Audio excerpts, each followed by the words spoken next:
Welcome to DRM News, where we bring you the stories that shake the world.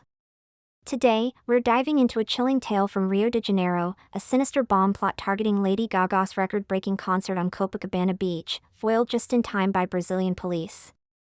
This is a story of music, millions of fans, and a dark scheme stopped in its tracks. Let's get into it. On Saturday, Rio's iconic Copacabana Beach transformed into a sea of over 2.1 million fans, little monsters, as Lady Gaga calls them, gathered for the pop icon's biggest show ever. It was a free concert, paid for by the city to pump a projected $100 million into Rio's economy. Gaga, back in Brazil for the first time since 2012, lit up the stage with hits like Poker Face and Abracadabra from her new album, Mayhem. She even rocked outfits inspired by Brazil's national football team, sending the crowd into a frenzy. But behind the scenes, a dangerous plot was unraveling, one that could have turned this historic night into a tragedy.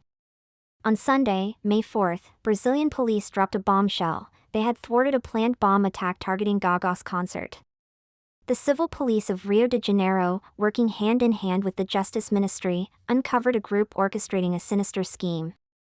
This wasn't just a random act of violence. These plotters were promoting hate speech, radicalizing teenagers, and pushing self-harm and violent content as a twisted form of social belonging. Their goal? To detonate improvised explosives and Molotov cocktails in a collective challenge aimed at gaining notoriety on social media. Their targets included children, adolescents, and the LGBTQ+ community, groups Gaga has long championed. The investigation, dubbed Operation Fake Monster, a nod to Gaga's fanbase, kicked into high gear after a tip from Rio State Police Intelligence.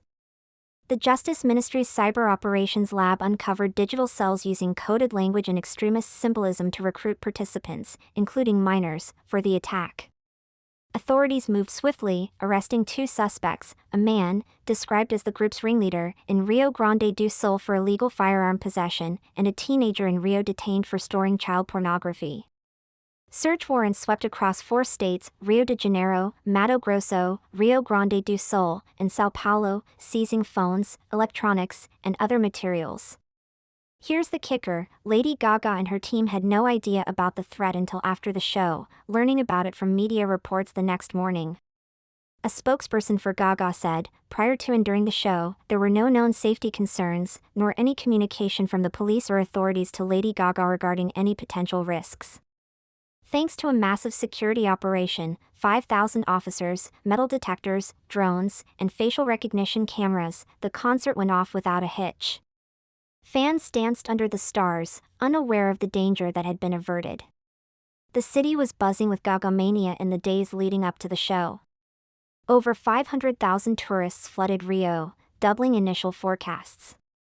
Fans like 27-year-old designer Manila Dobes, who wore a dress plastered with a photo of her meeting Gaga in 2019, called it the best day of my life.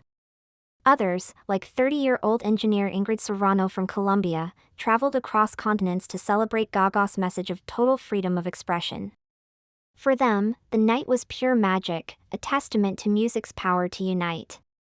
This wasn't just a concert, it was a cultural moment. Rio's Copacabana Beach has hosted legends before. Madonna drew 1.6 million last year, and Rod Stewart set a Guinness World Record with 3.5 million in 1994.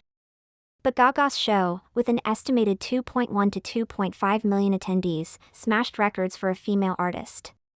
On Instagram, Gaga poured her heart out, writing, "Nothing could prepare me for the feeling I had during last night's show, the absolute pride and joy I felt singing for the people of Brazil.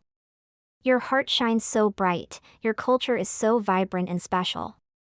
Yet, the shadow of the foiled plot lingers. The group's hateful agenda, targeting the very communities Gaga uplifts, underscores the challenges of combating online radicalization. Brazilian police are still investigating, with 15 search warrants executed and a third suspect charged with terrorism for allegedly planning a Satanist ritual at the concert. For now, though, the story ends with triumph. A night of music, love, and unity prevailed. That's it from DRM News. If this story moved you, hit that like button, subscribe, and ring the bell for more gripping tales from around the world. What do you think about Gaga's historic night and the plot that nearly derailed it? Drop your thoughts in the comments below. Until next time, stay connected, and we'll see you soon.